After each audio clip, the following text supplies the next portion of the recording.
This is 15, right? This class is number 15, right?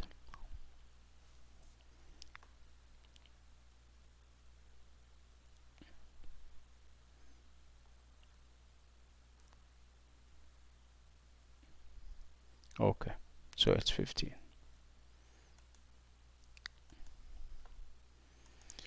So Dr. Sama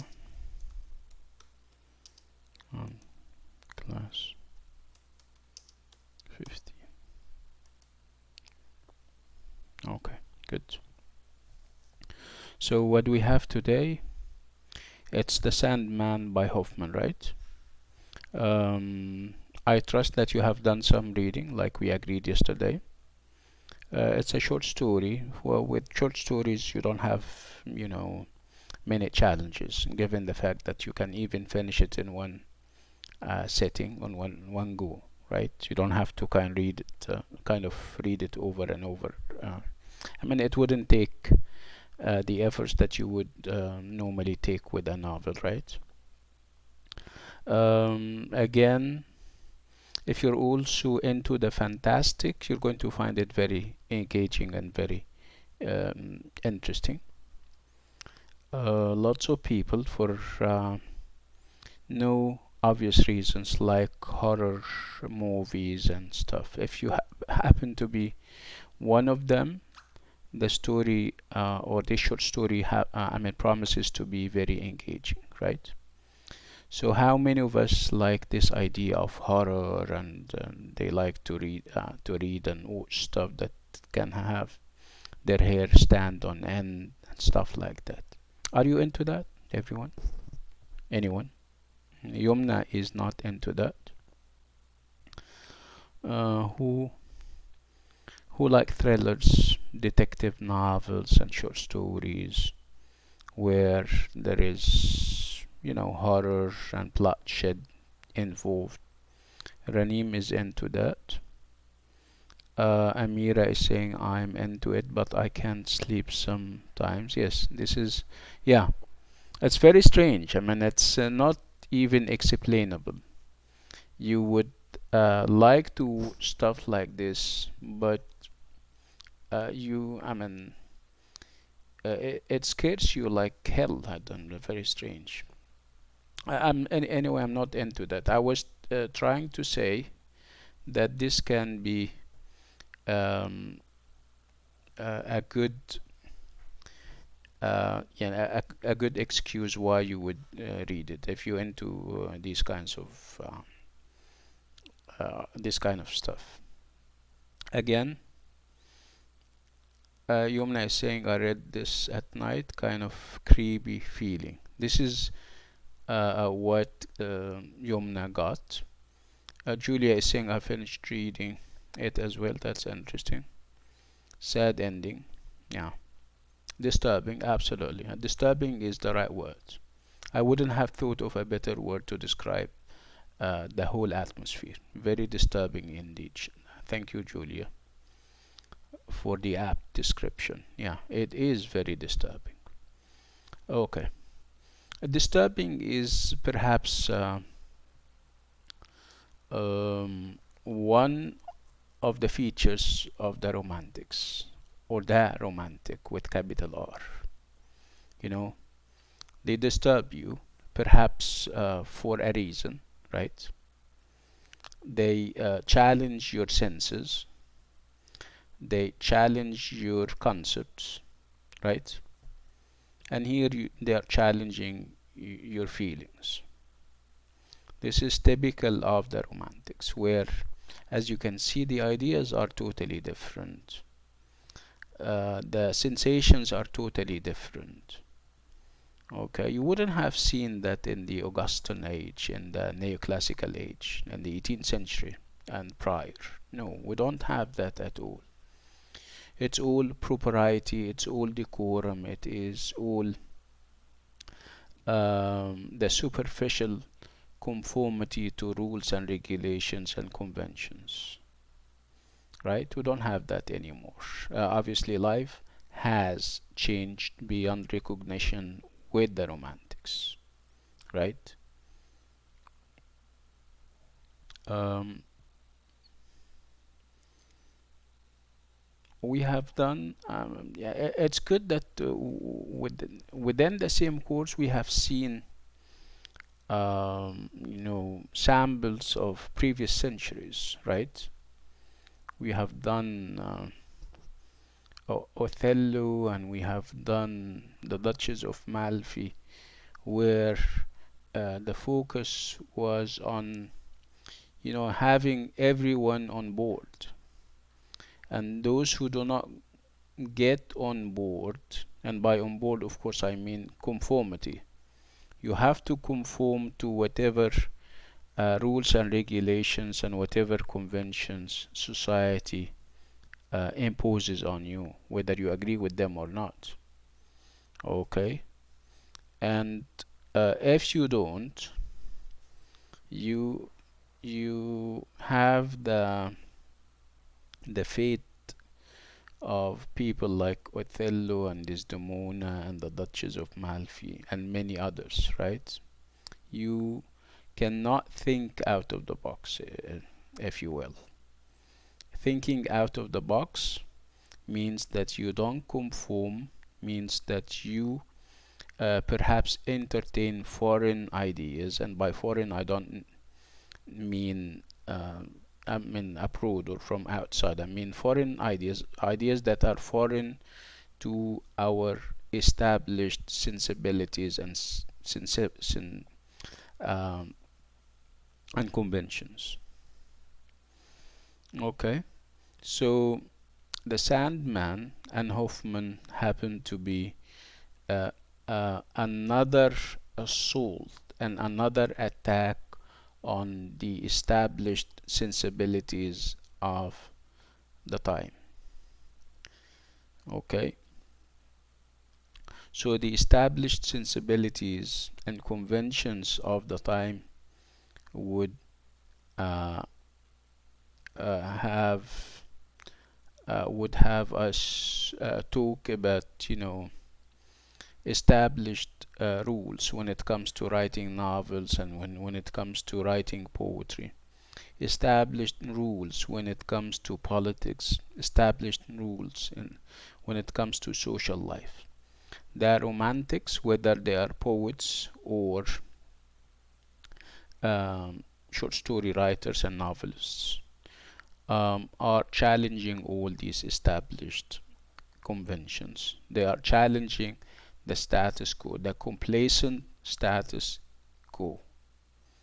Okay, we have seen that in the poetry of Wordsworth and that of Shelley, and we're going to see that also in Hoffmann's short story, The Sandman. Um, what is interesting about Hoffmann is the fact that he's not English, and by having a writer who is not English, who happens to be a romantic writer, the message is that the romantics were not only English, and the romantic message cuts across all the countries in Europe and even beyond, and it cuts across all the genres, and it uses new techniques, okay, as well as ideas, of course. Somebody was referring to Khalid Hosseini, and she's saying that there is some kind of similarities. Yeah, but you need to note that Al-Husseini came much later, of course, than Hoffmann. Hoffmann can be an influence, like he has been an influence on so many writers, and like I said, in Germany and elsewhere on the continent and even beyond. Again, Hoffmann is not one of a kind. Fantastic literature has always been there, and some of the manifestations of fantastic literature would also lie with other novelists um, who used to write what we now know as Gothic literature. Gothic literature is also very fantastic or fantastical in the sense that it is also about what is weird and what is strange. It is also about assaulting our established sensibilities and whatever is familiar in terms of the castles that events or action take place in terms of even the characters, in terms of the amount of blood that is being led the dehumanization of the female element in the novel. Um, Again, this is the contribution of Hoffmann. Hoffmann here is meant, or we're having Hoffmann in order to send the message that the romantics are not only English and that romanticism is not only poetry. Okay, so it's a short story, and whatever applies to the short story genre applies to it in terms of the limited number of characters, in terms of having a plot with conflicts, in terms of having a setting, and of course in terms of narrative and narrative perspectives. Okay. Okay, so what do you have to say? Those who read the short story The Sandman, I would like you to type 4.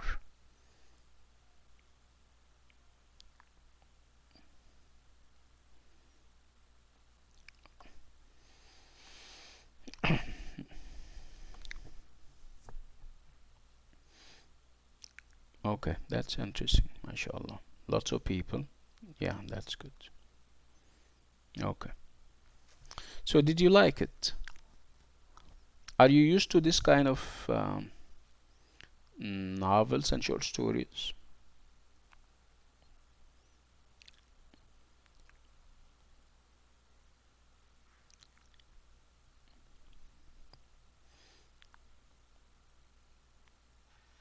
Have you done EL 121N or EL 121 short stories and poetry? Have you done that? Okay.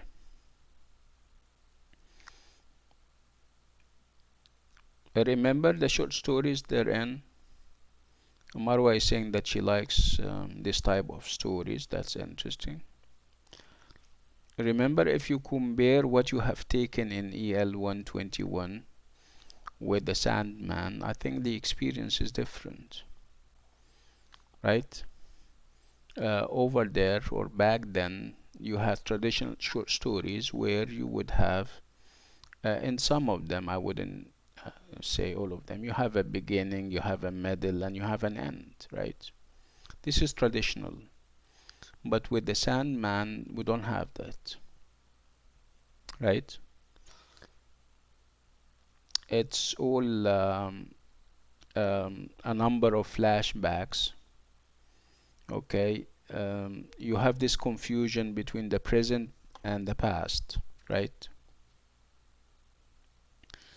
You don't really have a beginning and a middle and an end, right?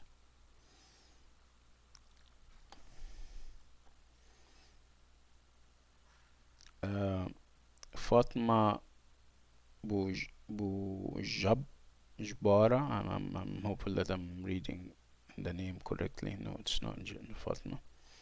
It's pretty. Julia is saying it's pretty interesting. The Sandman tells the story of Nathanael who falls into madness when he realizes that he has fallen in love with and yeah, yes. Uh, the Sandman is a stark visual exploration of an uncanny world. Yes, that's interesting. Okay. Um, yeah, this is basically um, the storyline. This is yes. This is no. This is an interpretation. What Julia is saying is interpretation. Not. I wouldn't call it the storyline. The storyline means that you talk about the plot, how it started, and then how it developed and how it ended. Again, if I ask people to tell me what happens or what happened, it would be very challenging for them because it's not a traditional short story um, with clear beginnings and clear middle and an end. No, it's not.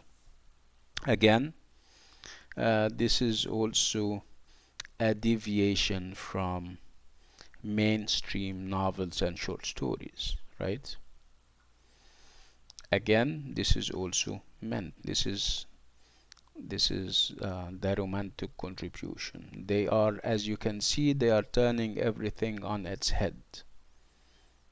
They are not conventional, and they mess with conventional methods. They would mess with whatever conventional, you know, stuff they see. Again, this is perhaps the beauty of the thing, and this also would explain why people feel thrilled in a nice way. Some of us when they watch horror movies. In terms of percentage, movies that are not horror are or account for 80% of what we watch, right? So the 20% that is horror and bloody and everything is only is a small percentage, right? So people will go for the small percentage, right? But this is human, okay? You go for whatever is not presented or given in abundance, okay? So the same applies to the romantics and their poetry and their novels. People would find appeal with these kinds of things because they are not mainstream. They are also because they challenge the mainstream. Sometimes you're not happy about something, but you don't want to talk about it for fear of perhaps persecution, for fear of looking bad in the eyes of people. You need somebody else to come over and do it for you, right? In this case, you're going to support it. You're not the initiator, you don't initiate things, but when other people initiate them, you would be happy about it. In this case, you can support. Again, the romantics are doing just that. There are things that we're not too happy about, but we cannot talk about because of perhaps censorship, because of our image in front of other people, and the fact that we're trying to keep our image, right? So when people come over and do it for us, we normally support them. So the romantics are representing people and poets across the board. They are mounting assaults on conventional wisdom because, according to them, conventional wisdom didn't get us anywhere. We still have wars, we still have disasters, we still have corruption, right? So it's the challenge that the romantics, whether they are poets or non-poets, it's the challenge that they are mounting against conventional wisdom that makes them very attractive to people. Okay. Abir is saying this was probably my first fantasy tale, but I enjoy it very much. It engages my mind and imagination. Yes. Uh, Julia is very active today, mashallah, that's good. He was hysterically unstable because of his beliefs of the Sandman, which led him to end his life. Yes. Abir is saying, yeah, reading these kinds of weird and unfamiliar stories is very refreshing. Yeah, it is. Yes. Okay.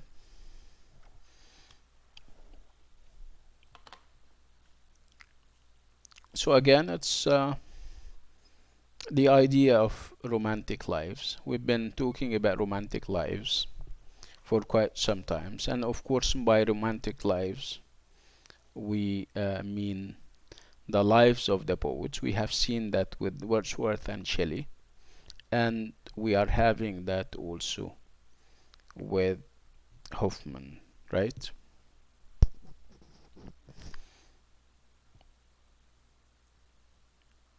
Uh, the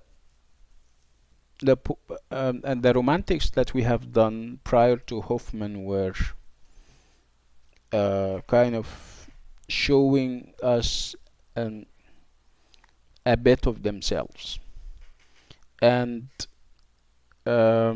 they kind of present themselves in their poems, and it is up to us to start this debate on whether they are presenting their lives as unitary, as one, as single-handed, or fragmentary. And most of us came with the conclusion that with Wordsworth we're talking about this unitary self, where his poems are all about himself and his single endeavors at establishing a link with nature, his endeavors about exploring um, the imaginary powers of the poet and what goes inside the poet. This idea of self-exploration that we said Wordsworth and the other established, and that was never there before them. When we moved to Shelley, we started to talk about the idea of the fragmented self and how fragmented the self, uh, the romantic self was, and this has been clear in the feelings and the sensations that the poems would kind of communicate to us, and also in the different persuasions that Shelley has. I mean, unlike Wordsworth, Shelley was different. He has different engagements, and he has different persuasions. At one point you would have a poet of nature, at another you would have him as a political radical, on a third occasion you would have him as a historian or a historical observer. Again, his ideas are different. I mean, again, they range from the political to the historical, to whatever is about the poet himself. With the Sandman, we also have we're also talking about romantic lives, as given in the short story. Perhaps a bit of introduction about Hoffmann is due. The fact that he was German, and he also because of the Napoleonic wars and stuff, he had to kind of flee his hometown and go to other places in Germany and travel outside. And he was also a versatile writer. Versatile in the sense that he used to try his hand in different genres. He was also a music critic, among other things, writer and music critic, and so that would help him, of course, and this would enhance his experience, and it would have its impact on whatever he produces.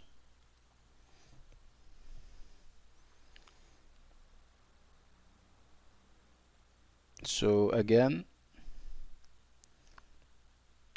prior to Hoffmann, we had poets where the element of autobiography is very apparent and very clear. With him, the focus is not on the whatever is autobiographical. The focus is on experimentation. Whatever is fictive. Fictive is from fictional. So we have the focus this time around is fictional or fictive representation. Fictive representations of the self. Again, this is also romantic.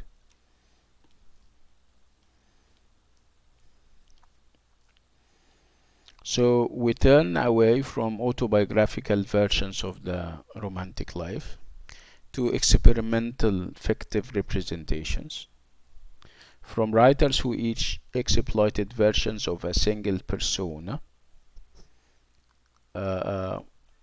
to a writer who adopted a dizzying succession of personae.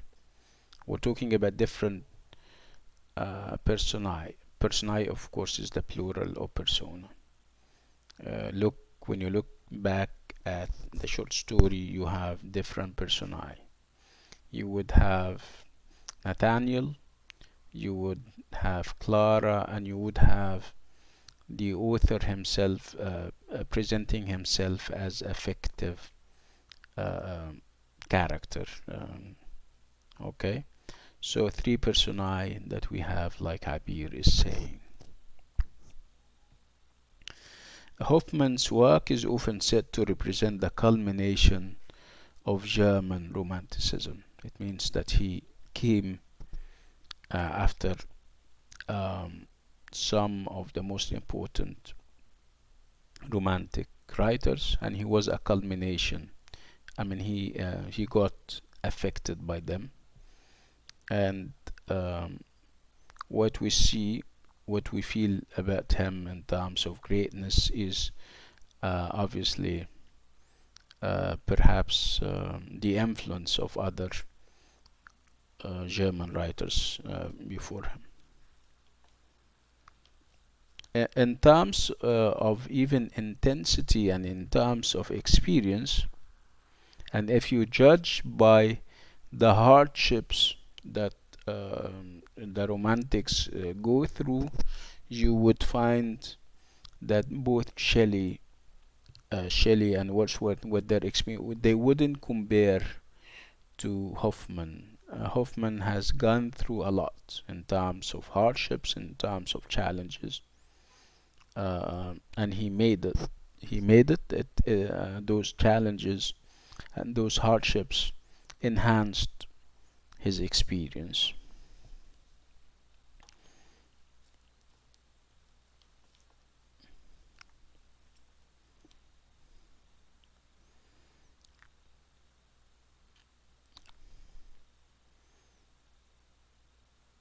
Okay, when you think of the Sandman, you think of this idea of juxtaposition. Juxtaposition is when you put two contradictory things together, which is a technique. You also think of the idea of doubling. You have doubles. Look at what's his name?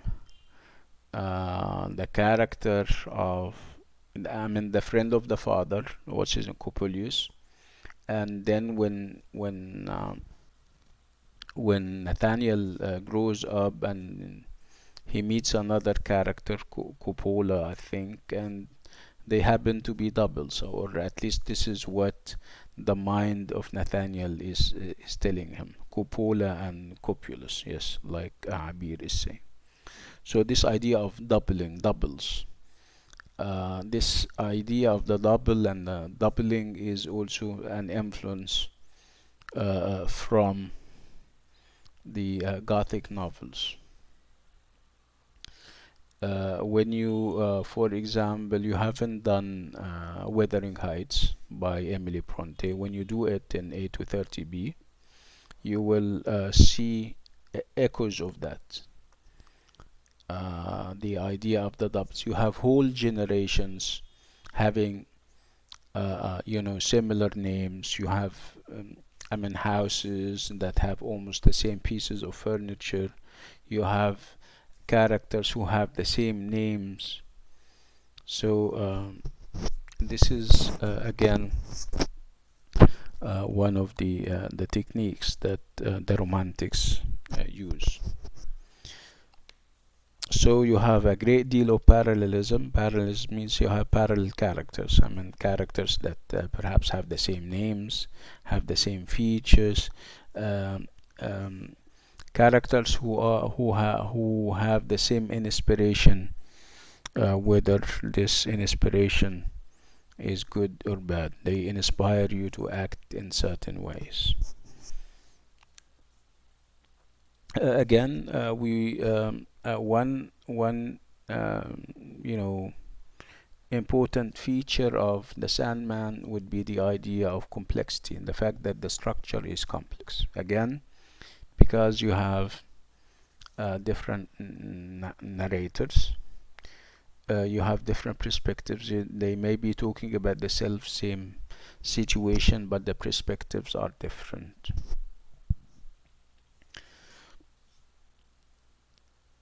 Again, I spoke about the idea of juxtaposition, and what is clear about this technique would be the idea that Hoffmann is juxtaposing the fantastic and the supernatural with the whatever is common sense and whatever is everyday.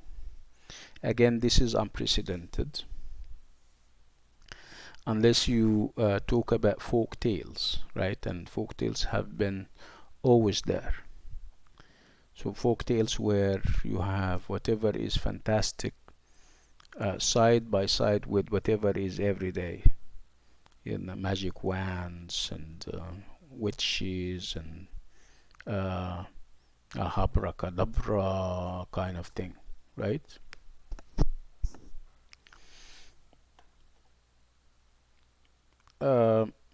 And it seems that there is this insistence on the part of Hoffmann and all those fantasy writers. They insist that the real world and the fantastical worlds are contiguous and simultaneous. You cannot really separate the one from the other. The fact that you don't see fantasy around is your problem as a reader or as a casual onlooker. It's perhaps you don't look deep enough so that you can see whatever is fantastical side by side with whatever is everyday.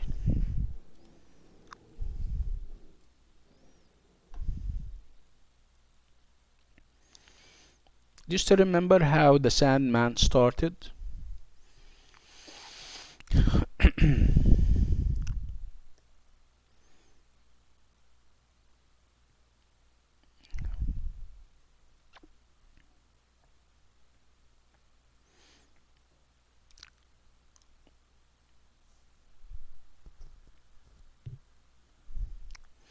Who is speaking when you first read?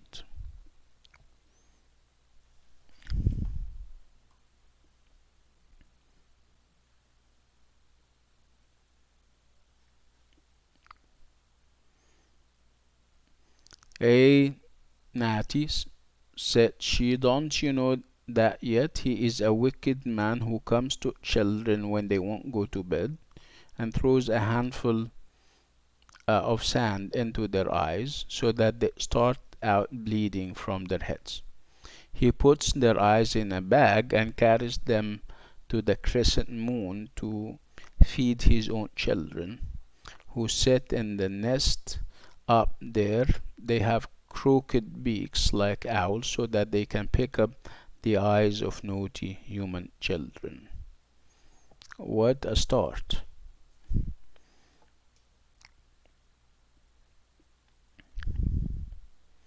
So Julia is saying it starts when his mom used to tell him stories about a monster who pulls the eyes of kids who refuse to sleep.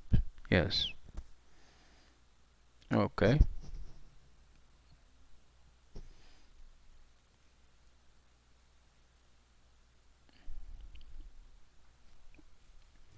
Okay.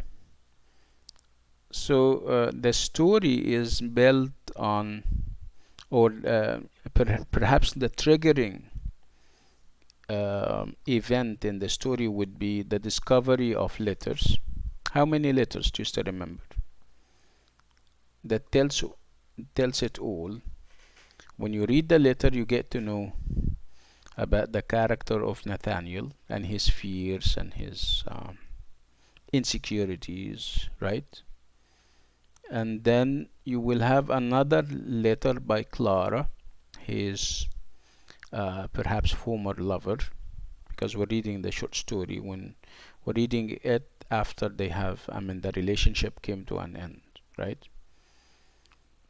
And then the third letter would be that of the fictional or the fictionalized author or persona that the author is hiding behind, right? The three letters are very significant because they give us different perspectives on perhaps three aspects of life. If you look at Nathaniel and what his letter carries and means, you would be looking at people or a category of people who live within and among us, and they have their insecurities. They have those suppressed fears and desires that grow up with them until they explode. Again, they are Nathaniel and his experience and whatever he wrote in the letter and whatever we're going to build on that shows or show us people in our midst whose subconscious is obviously dictating their every move they make. Again, why is the subconscious is so important in the case of Nathaniel?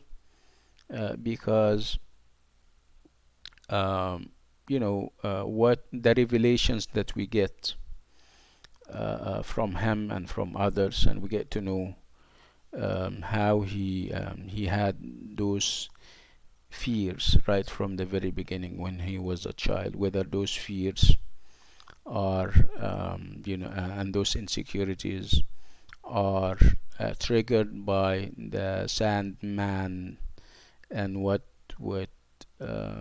his mom used to tell him about him and what he does, and also this feeling of guilt that he was responsible for the demise and the death of his father.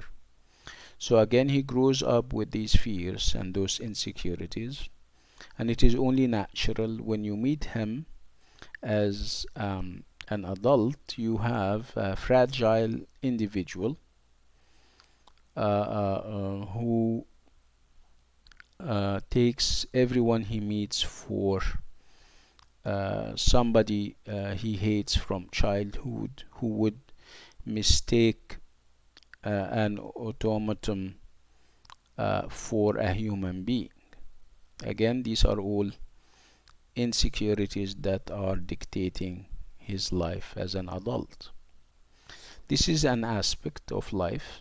Another aspect of life would be this idea of pragmatism and practicality and common sense, and sometimes blind common sense that is insensitive to the sensitivities and sensibilities of others. And who is bringing this aspect to the short story? It is Clara. Clara is a matter-of-fact lady who does not believe in the fact that people may have suppressed desires, does not believe that ghosts and other stuff exist, and instead of showing perhaps some kind of sympathy towards people who have issues of this kind, she is not helping. She's not very supportive. She's not supportive to the extent that her boyfriend or her fiance would have his mind and heart set on an automaton, a robot. Again, being blind to the fact that Olympia was a mere automaton has to do with the idea that he was so desperate. He was so desperate for love, and this robot provided just that. He was so desperate for perhaps listening ears, and this automaton provided him with just that. Okay.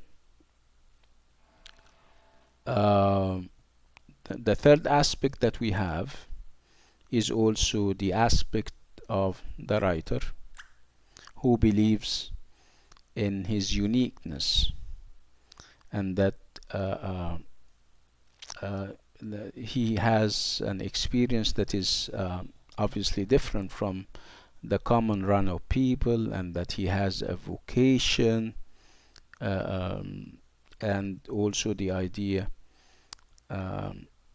that creativity is no small thing, and it doesn't just happen. Sometimes it's more or less like labor. When somebody is giving birth to a child, it's just not as easy as people are assuming.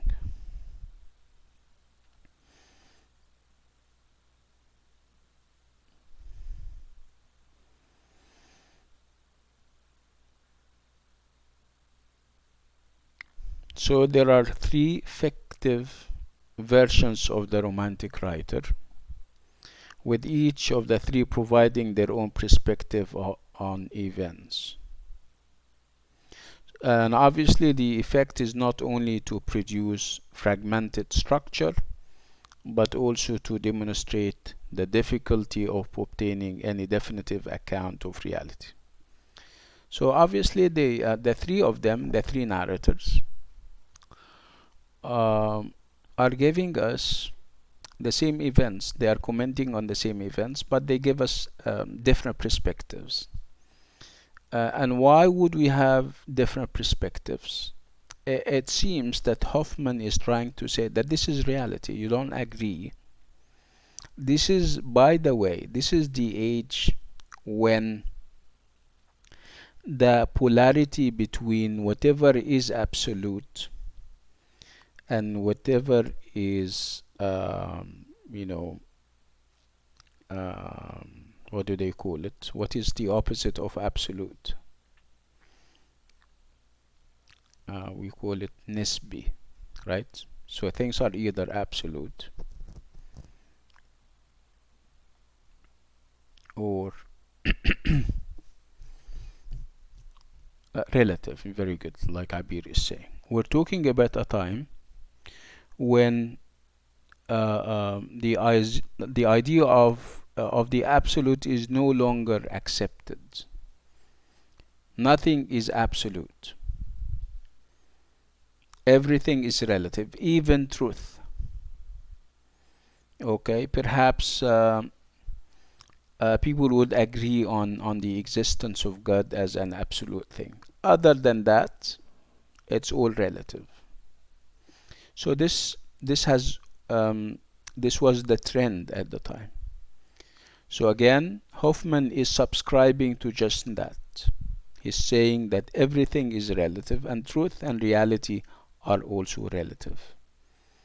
Again, he is doing just that by giving us three narrators, and obviously they are narrating and commenting and relating the same incidents and the same events, but as you can see, we have different perspectives. Okay?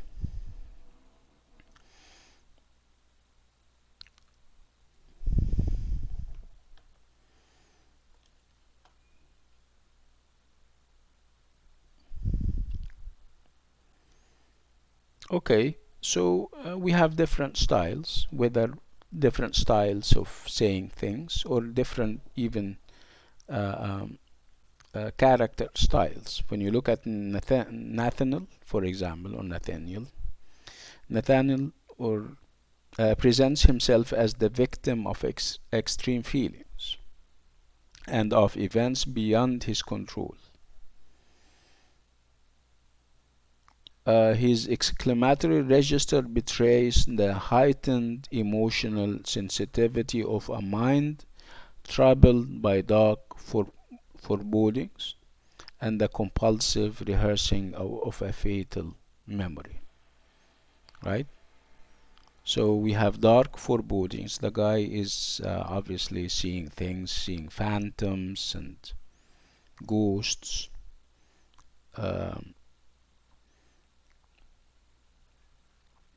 And of course, the fatal memory that he has, the fact that all what he remembers from his past would be the death of his father and how he contributed to this death, and also the idea of the Sandman who comes and plucks people's or children's eyes and stuff like that.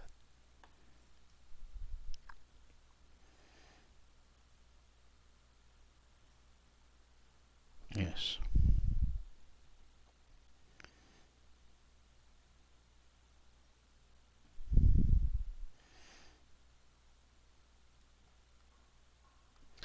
Clara's voice, by contrast, strikes us as one of common sense reassurance, like we said. She explains away Nathanael's fears as the product of a phantom self. She says, um, I'm not sure that she was very reassuring, but what I know for a fact that he was rebuffed by her, and that's why he fell in love with Olympia. So her voice strikes us as one of common sense reassurance. She explains away Nathanael's fears as the product of a phantom self and of his misguided belief in malevolent powers, and comfortingly urges him to keep your spirit or your spirits up. Okay? Again, so this is therapy that she's giving. This is pragmatic therapy that she's giving, but you can almost feel and detect that there is a level of uncertainty in whatever she is saying and doing. When she says, I don't quite understand, I only have a dim idea, and then you have the fictionalized figure, or the fictionalized author figure. Of course, we're talking about 3 different extracts. In the third extract, he adopts a confidential and conversational tone, but portrays himself as a romantic visionary. Romantic visionary in the sense that he knows what other people don't know. Obviously, he has exclusive truth and he has exclusive knowledge. He is absorbed by the tale he has to relate and powerfully impelled to tell it. I mean, again, you're talking about the idea of being absorbed. Absorbed means that you're like a cloud.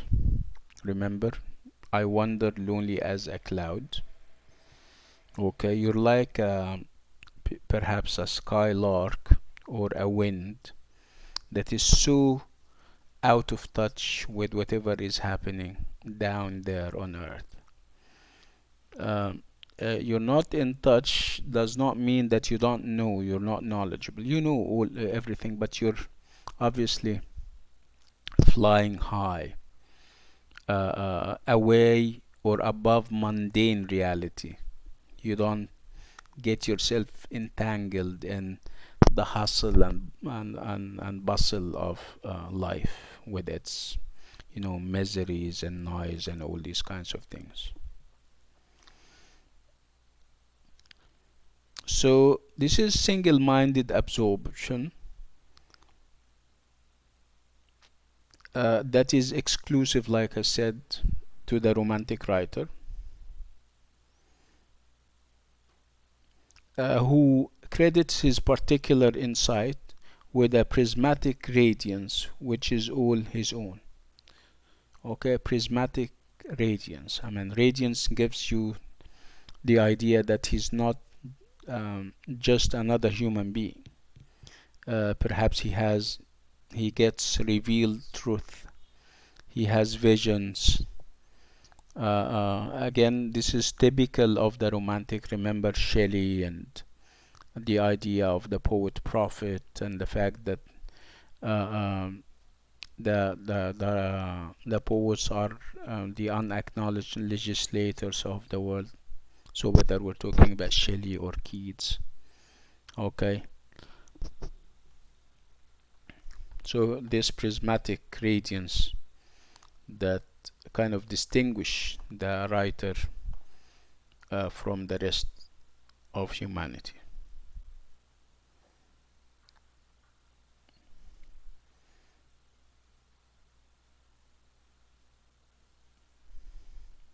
Of course, if you talk about similarities and differences, I think it's very clear. I mean, how different they are, and again, the similarities would have to do with the concerns and the fears that engulf all of them. They share, all of them have concerns and fears. Some of these fears are kind of practical and can be pinned down to reality, and some of them are, when you talk about the fictionalized character that represents the author, I mean, obviously his concerns are so different from those of Clara and even Nathanael.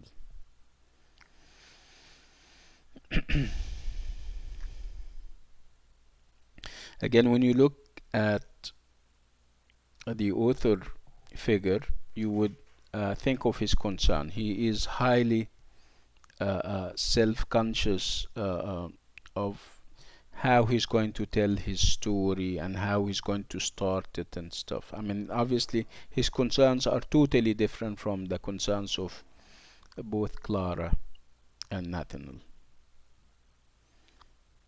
Again, if you talk about the similarities, you would find that all of them are engaged in intense, tones and intense passions. You would say that Clara is pragmatic and commonsensical, and she doesn't have that. No, she, her words betray that she has those concerns and those intense moments of passion. When, for example, she says, "The pain in my very soul." Again, they would all share this register of Gothic vocabulary. Remember, Gothic is about whatever is fearful, whatever is weird, whatever is monumental in a negative way. So they share a characteristic Gothic vocabulary. When we have somebody talking about menacing fate, dark powers and forces, strange and portentous stories. Okay, so they each exhibit a confusing mix of obsession and detachment. Again, the three would also share the inability and the challenge of communicating what they want to say. And this is the predicament of the modern man. You can have ideas, you can have fears, you can have knowledge and everything inside you, and you cannot communicate them to people.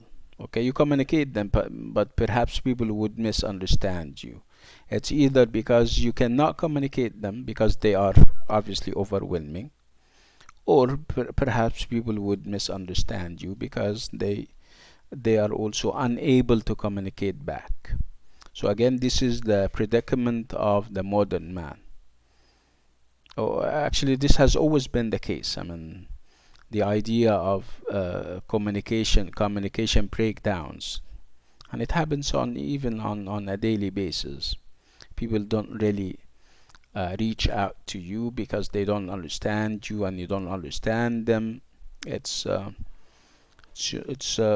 universal. It happens all the time.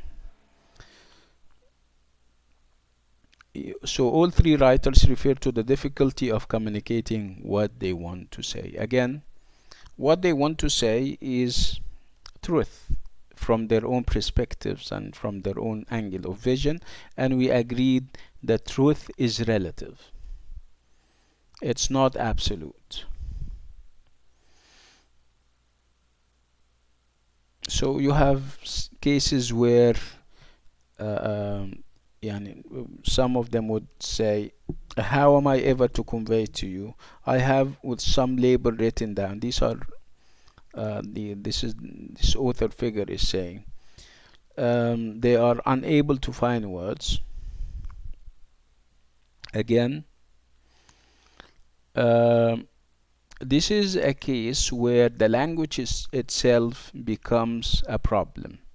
Instead of having the language solving your problem by sometimes, even in life, sometimes if you're worried about something, if you have tensions and concerns, people would say, talk, express, right? Talk to people, go to a therapist who would willingly listen to you, and in this case you get eased and you get relieved, right? So again, you may do that, but you wouldn't be able to communicate what really is fomenting inside you, and even the listening ears may not understand you. Again, this is a predicament, and this is a challenge that has always been there, and human beings have always been grappling with it. So there is a sense here of a crisis in the romantic vocation, a suspicion that language may be inadequate to the enormity of the romantic visionaries' endeavor to both capture and transcend reality. So reality is so big, is so perhaps unclear and obscure that whatever words you're using would fail in capturing this kind of reality. Okay, so people in normal circumstances, like I told you, I mean, you would think that the language would be your solution, right? You get whatever is inside you, you get them off, and that would be it, right? Not anymore. In our case, no. This wouldn't help. The language itself is a suspect in the sense that it does not really capture reality, and it does not really convey what you have or what you're trying to express.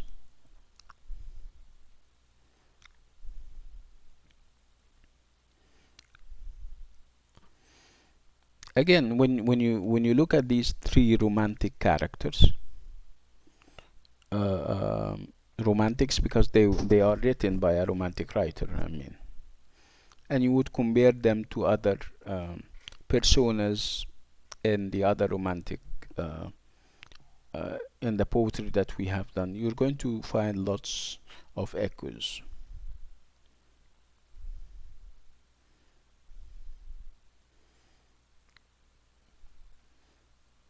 Look, for example, at the romantic writer as a visionary who is unsure of his own expressive powers, and this might remind you of the figure of the poet as articulated in Shelley's Ode to the West Wind, remember?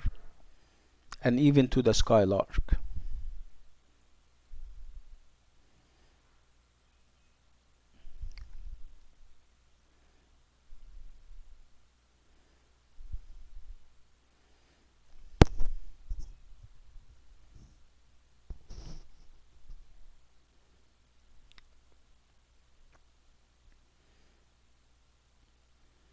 Again, whatever goes on between the poet and his imagination, and the fact that whatever powers he has wouldn't kind of communicate his feeling and stuff, that would remind you of what happens in the short story. For example, Nathanael, for example, when he says that he is vainly struggling to escape from the imagined threat as posed by the parameter seller. When we have Clara and her inclination to turn the story into a joke. When you look at the authorial persona and those hints and those occasions of irony that he creates, and when more often than not he declares that the prismatic radiance of his own imagination is beyond his power as a writer to convey. He is a writer, and he has prismatic radiance, but he cannot really capture the moment. He cannot capture reality and reproduce it in his own words.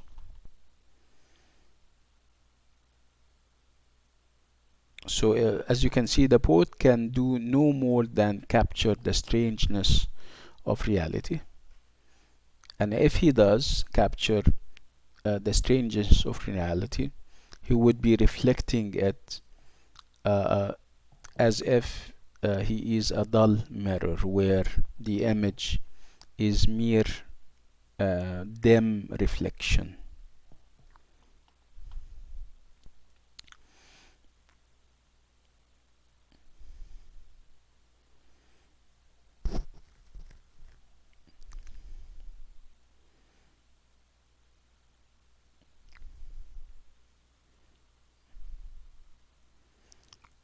And then we come to the idea of, there is a great deal of visual exploration and representation in this short story. And again, they would border on the fantastic, and you're going to see a great deal of play on the word I as the first person pronoun, and it can also mean, you know, this organ that you use to kind of see the world, right? And you can also have I expressing vision. So vision, you have physical vision, seeing stuff, right? You have also internal vision, when you have a vision about the future and what happens. So you have sight, you have vision, right? So and they are all confused and mixed together. Again, there is also this focus on physical sight and how important it is. And this also may be an influence of the philosophies of the time. If you're familiar with people, what's his name? You have this famous philosopher that says that it is only through our senses that we get to know and make sense of the world. This is what they call empirical thought. This is empirical philosophy. Empirical means experimental and sense perception. This is, of course, as opposed to rational philosophy and rational thought, which says that it's all the work of our minds and our intellectual abilities. Again, it seems that Hoffmann is more inclined to embrace empiricism than rationalism. Okay, that's why there is this focus on whatever is felt and whatever is touched. We're talking about the eyes, and they have a function. If you plug the eyes off, so it doesn't, it ceases to function, and you are blind to whatever happens around you. So that's why you have this insistence on the eyes, and the eyes turn from whatever physical to whatever personal. When I say I am, okay? And you have, the idea is getting repeated over and over again. Look at the Sandman and what it gets. So of all the different organs of the human being, the Sandman comes to pluck the eyes off. It's only the eyes. Again, because of how important the eyes are as a gateway to reality. So again, that would contribute to the overall idea that Hoffmann is hammering and is stressing. Okay? The idea that reality cannot be reached, that nothing is absolute. Again, because we have this idea that the eyes are plucked out. So if you don't have eyes, you don't see reality. If you're an empirical individual who believes in sense perception, so the next thing you know, that reality is hidden from you, right? So if it's not totally hidden, it is at least relative. My reality is different from yours, because my perceptual filters are different from your perceptual filters, if you see what I mean. So seeing, sight and vision form a prominent strand of connecting imagery. Okay, they collaborate together in order to create the imagery that we have in the novel or the short story.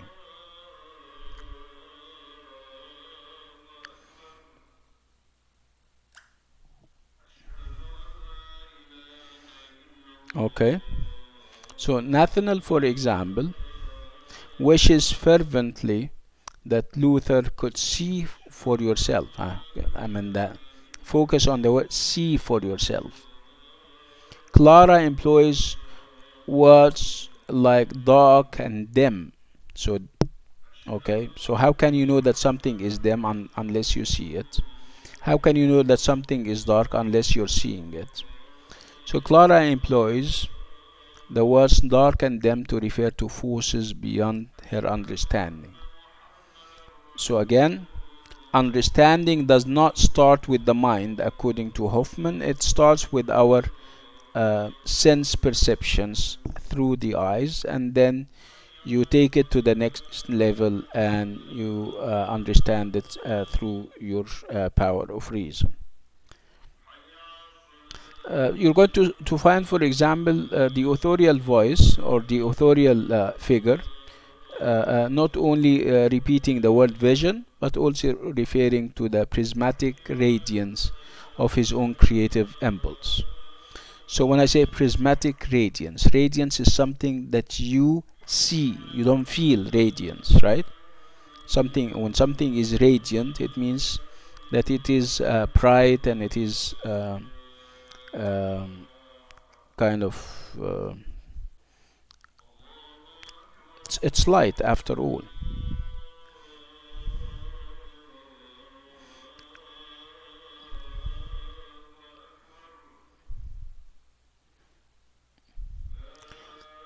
At the moment when the fictionalized Hoffmann takes over the narration, he steps back from recounting events and instead describes the mood of obsessive inspiration in terms of vision.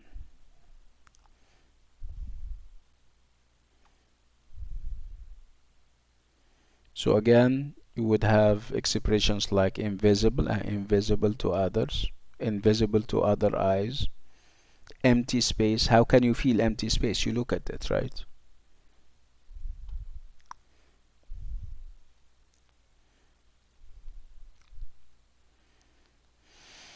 Okay, so again, you would find that eyes and the fear of their loss are at the core of the remembered nightmare of the child Nathanael, right? It's all about eyes and this fear that the Sandman will come and pluck them out.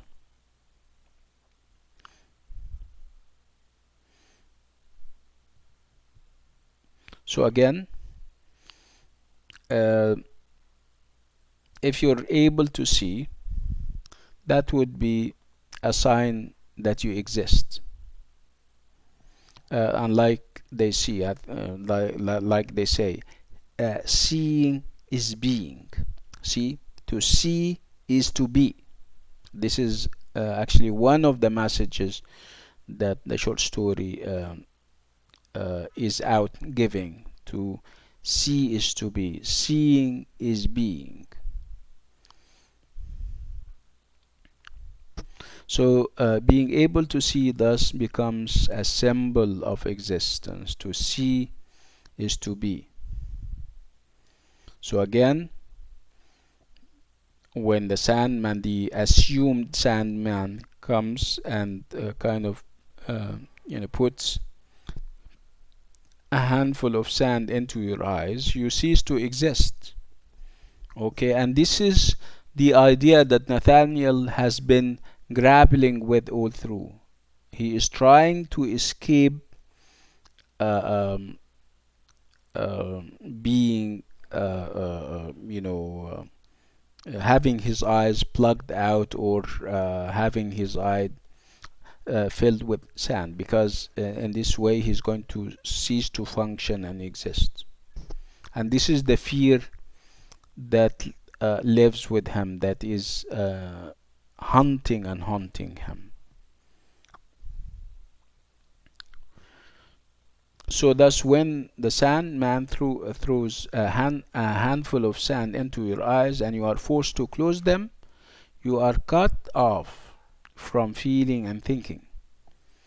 Existence returns only when you wake and see again. See?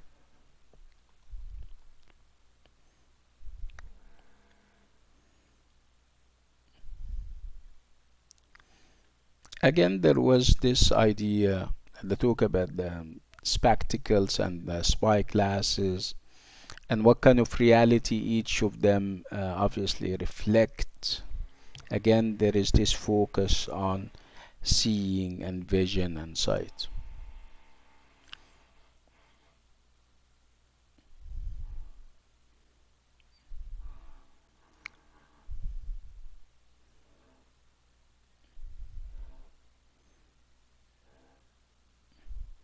Again, if you would compare the spying glass or glasses to the spectacle, you would find the spying glasses were more objective and that gives reality as it is, while using the spectacles would give you a fragmented version of reality that is not complete, that is single perhaps minded, that is not objective, as I'm saying.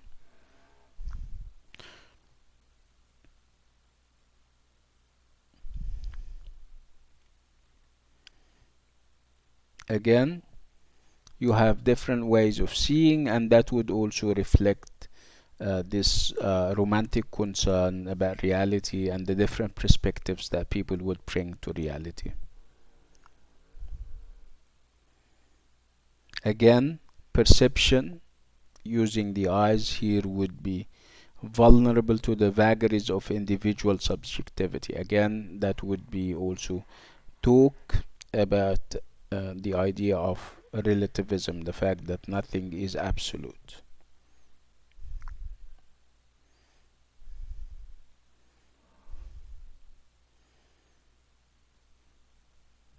Again, the spyglass would be with its privileged with the privileged access that it gives, it would be also limited to and exclusive to the poet or to the romantic writer in this case.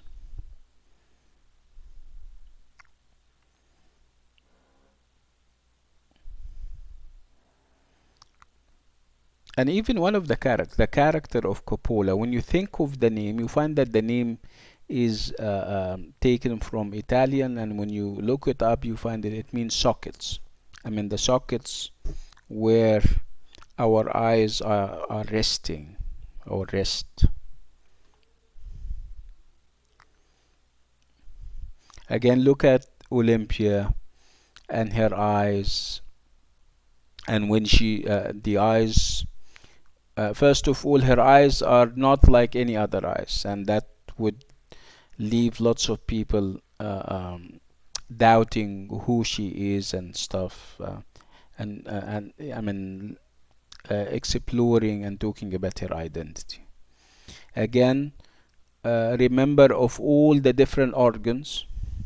Remember the fight between what are the names of those two scientists, Spencer and the other guy, when they fought over the eyes of Olympia, right?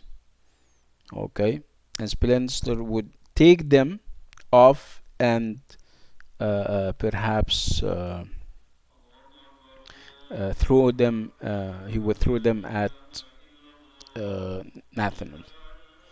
Again, of all the other organs, it's the eyes, because if you don't have eyes, you cease to exist. According, yes, Coppola and Spallanzani, yes. Okay, they fight over the eyes. Again, if somebody takes off the eyes, so Olympia is no more. Again, this is proof enough that the eyes are the gateway or gateways to truth, according to Hoffmann.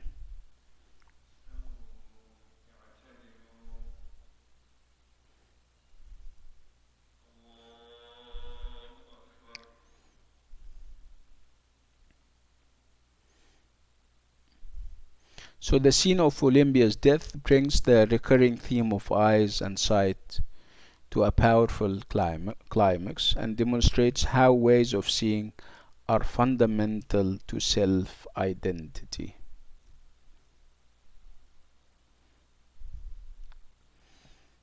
again, uh, when Coppola and Spallanzani have this kind of debate over who contributed more to the creation of Olympia, they would talk about two things. They would talk about the eyes that they endowed this automaton with, and also the clockwise mechanism. They didn't talk about any other features. One of them says, I made the eyes, and the other says, I made the clock work. Again, Olympia's own terrible fate is symbolized by the tearing of out of her eyes.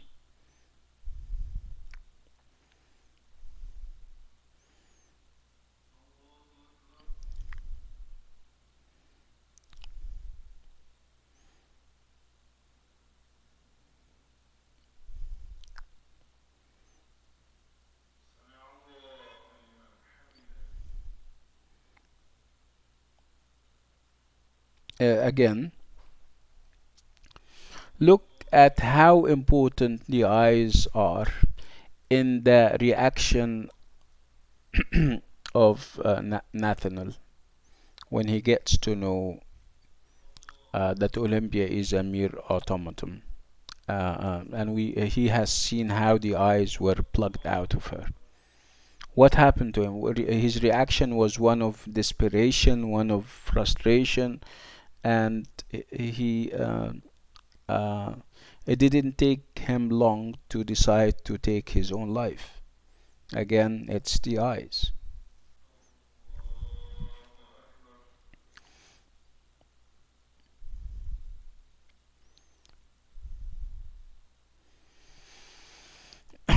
Again, we move to the idea of trauma. We spoke about trauma yesterday, and we're talking about childhood trauma and the fact that whatever happens in childhood is never forgotten by the child, and it grows up hidden with the child.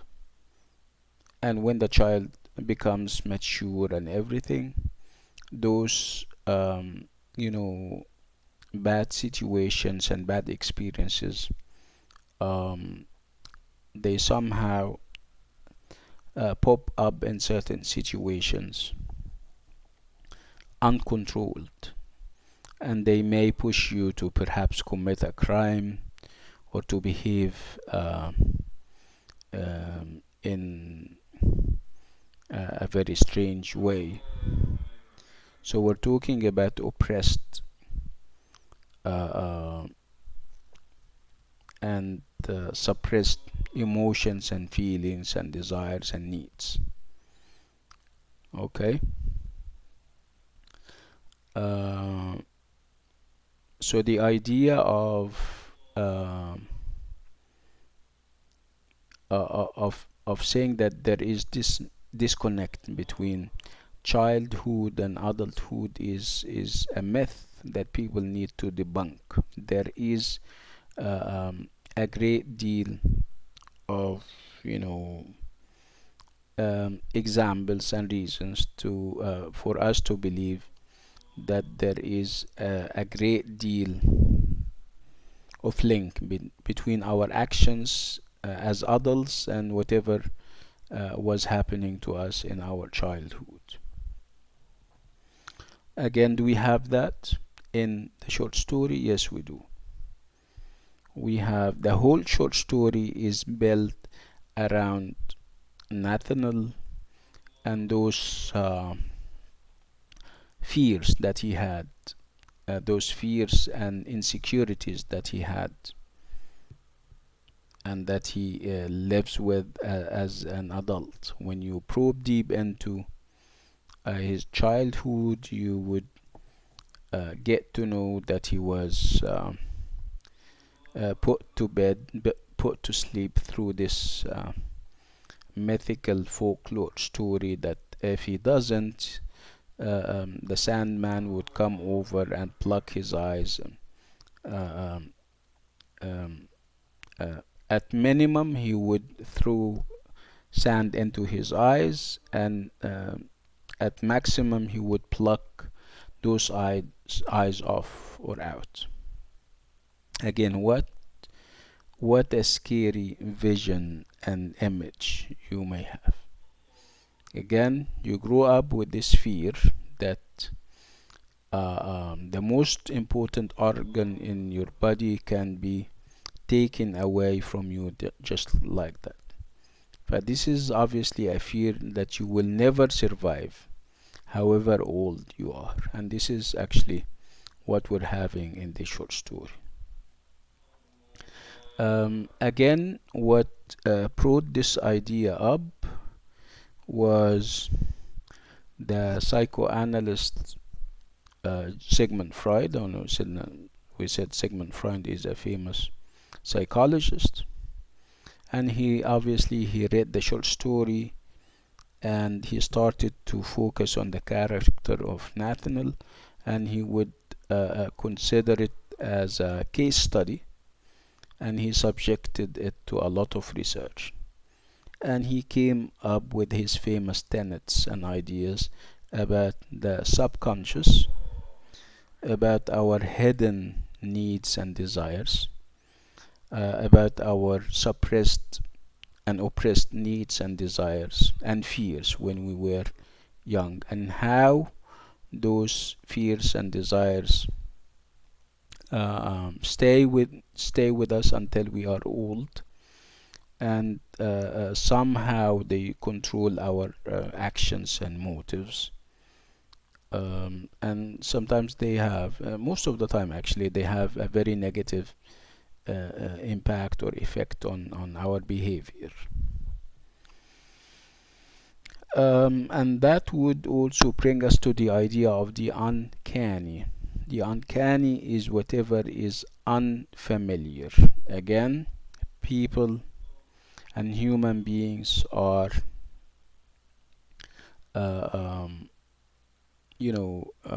they are complacent by nature. Out of 10 people, you only have 2 people who are ready to perhaps risk their lives for a cause. You would have people who wouldn't accept easy answers to solutions, wouldn't accept compromises when it comes to principles and areas of morality. So human beings are complacent by nature. They never challenge the status quo, however bad, however miserable the status quo is. So it takes a few people to come out and say, no, this is not, we don't want that. Okay, we're not part of this game that has been there for years and years. It's the idea of change, the fact that you advocate change, you talk about change, but when it comes to you changing or getting changed, you get angry, right? So familiarity breeds contempt, like they say. We're too familiar with elements of around us. We take stuff for granted. Again, people like Hoffmann are saying, Hoffmann is one of those few people that I'm telling you about, who wouldn't settle for easy forms when it comes to writing, for easy characters, easy definable characters. You cannot really define the character of Nathanael. He is so complex. You have a bag of complexities, if you like. You're not used to this kind of, we're not familiar with these kinds of characters. We are normally dealing with straightforward characters who are either evil or good, nothing in between, right? So again, Hoffmann is introducing us to the idea of the uncanny in both content and technique.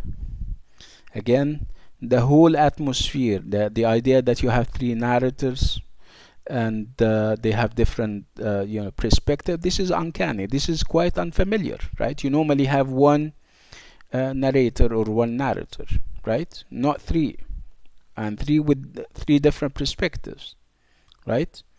You're used to those kinds of stories where people meet and there are complications, and two people perhaps may fall in love with each other, and the next thing you know that they perhaps live happily ever after.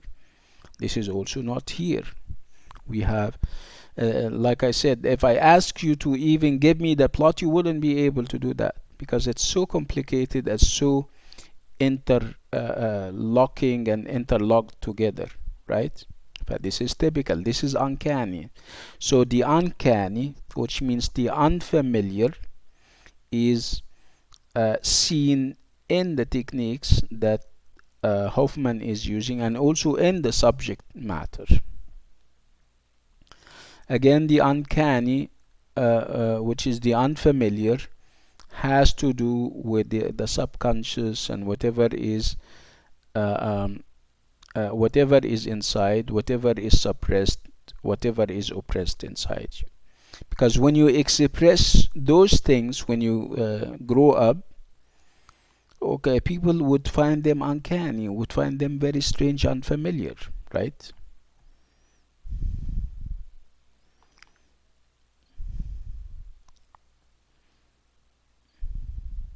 So again, Freud treats the story of Nathanael and his nightmarish fate as if it were or it was one of his own case studies. Again, at the core of his philosophy, Freud believes that the experiences we have as children shape our adult identities, and in particular our sexual desires and stuff.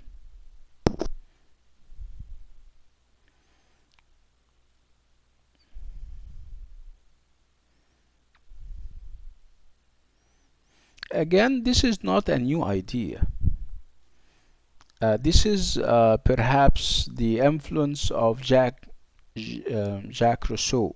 Jean-Jacques Rousseau was a French philosopher who was a contemporary to Voltaire. Yeah, he was a contemporary to Voltaire, actually. And Jean-Jacques Rousseau was all for the idea that whatever happens in your childhood is somehow reflected in your behavior when you grow up. So the idea was taken up obviously by Hoffmann, and then given a scientific framework and a scientific shape with Sigmund Freud.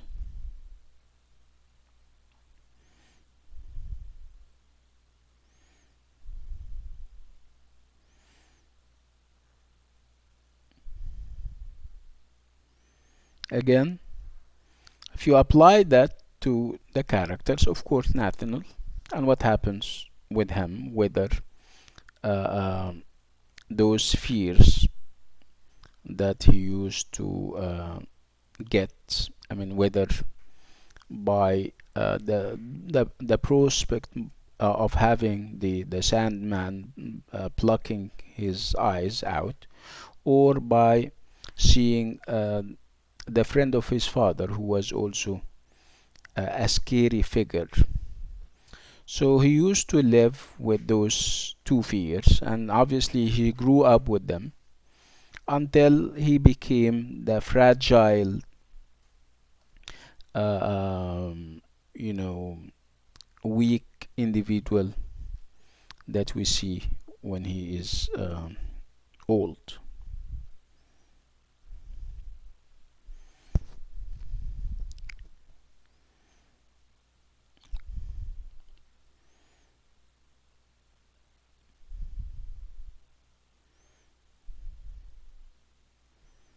So the effect of memory on Nathanael is, it's very interesting. You need to always compare memory uh, um, as given by Wordsworth, and the value and the meaning of memory for him, and the value and the meaning of memory when it comes to Nathanael. Obviously, with Nathanael, memory has such a bad and a negative and a malignant effect on him, because the memories that he nurses are all memories of scary situations and scary individuals. With Wordsworth, the memories are benign. I mean, remember when he goes out and in nature and he sees the daffodils, and then goes home and start to kind of think, and then memories come. Memories of sweet sensations, right? Not the other way around.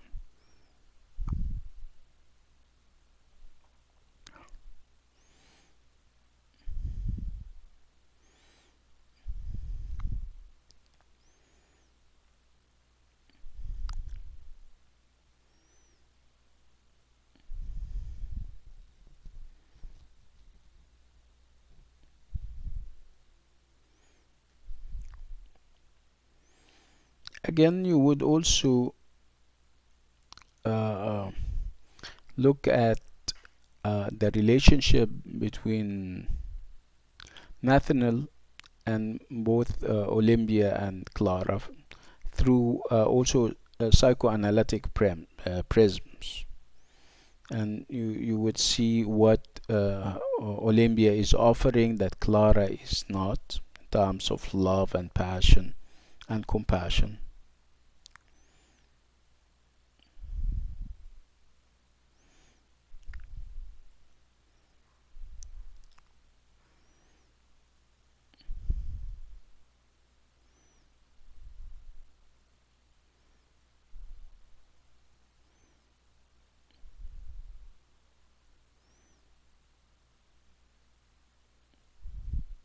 Again, you would also look at the idea of nature and the idea of nurture, um, where Clara would be representing nature, while Olympia would be representing nurture. Nurture has to do with uh, whatever is acquired, while nature is whatever is innate, whatever is inside you.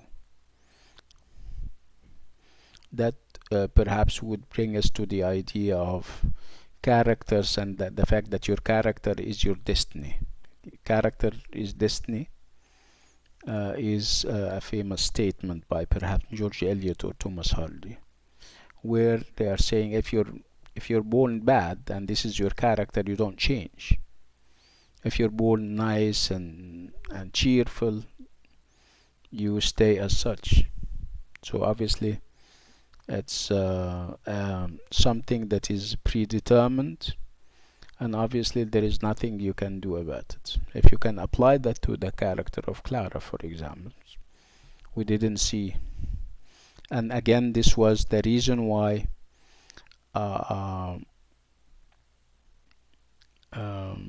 Nathanael would go to Olympia.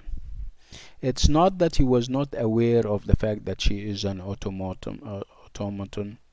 It's perhaps he was so desperate that he got oblivious of the fact that she may be, a robot or something.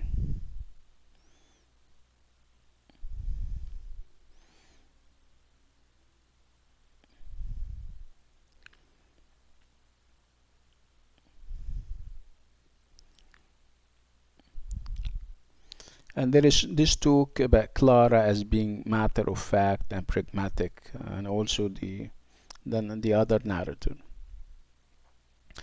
And how they look at creative imagination, they would say that creative imagination is the product of muddle-headed enthusiasts who mistake shifting shadowy images for the real thing.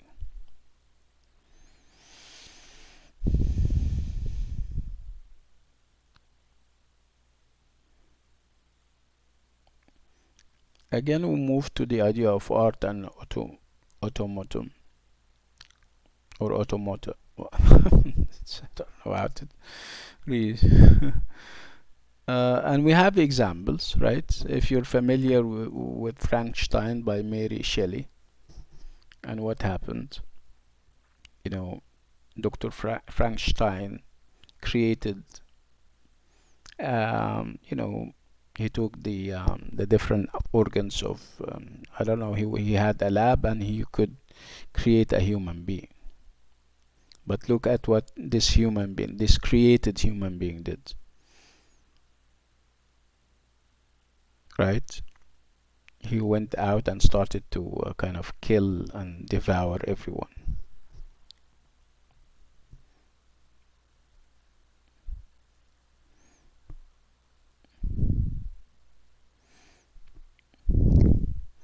Again, you would have Frankenstein. You would also have Olympia at one point.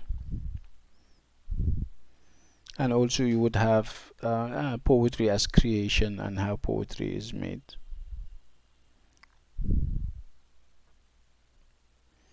So Nathanael here is the embodiment of the romantic imagination, which becomes self-devouring in its excess of aspiration. Like Frankenstein, Nathanael is ultimately destroyed by the paradox of the romantic artist's condition, as the critic Roder describes, which he says to remain subject to the constraints of the temporal world while his imagination makes him yearn for the higher realm of the ideal. We have a problem. We normally, whenever we talk about people who are sensitive and they have this heightened sensitivities and sensibilities and they are writers, I mean, other people look at them as if they are mad. And sometimes they show signs of madness, right? And lunacy. Lunacy means that you're mad.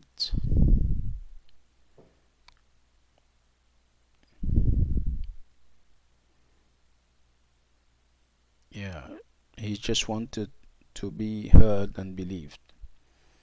Olympia's consent sort of provided that satisfaction, which is quite ironic because she isn't listening.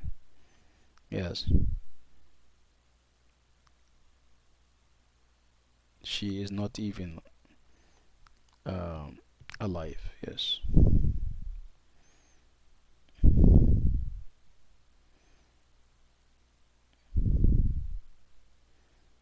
Again, with Nathanael, especially with national, you need to keep your guard up. Otherwise, you're going to be confusing between imagination and delusion. There is a great deal of delusion in what he says and does.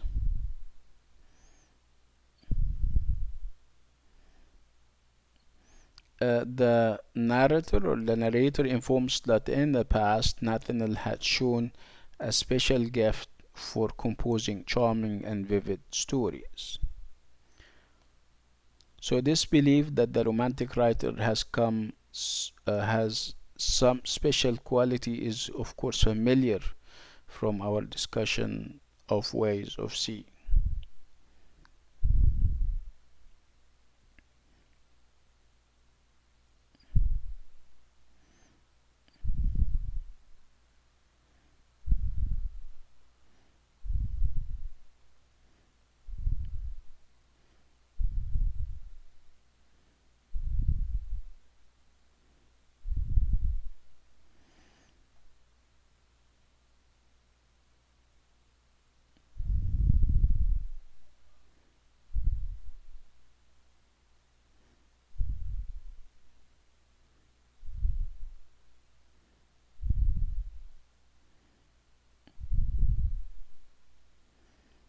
Okay, so as you can see, the entire story will poise in a delicate balance between the rational, the unexplained, or even the supernatural.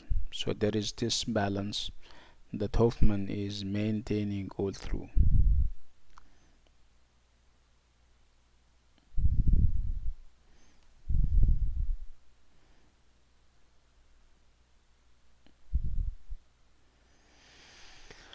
Okay, so with this item and on this note, we come to the end of the course. If you have questions, you can always ask.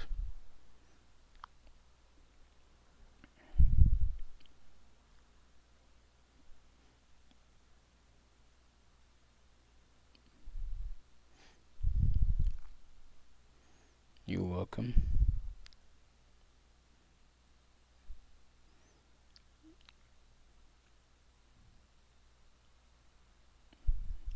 No problem. Okay, so then we'll call it a day. Inshallah, we may be meeting in future courses, inshallah. Until then, I wish you all the best. Yalla, assalamu alaikum. Bye bye.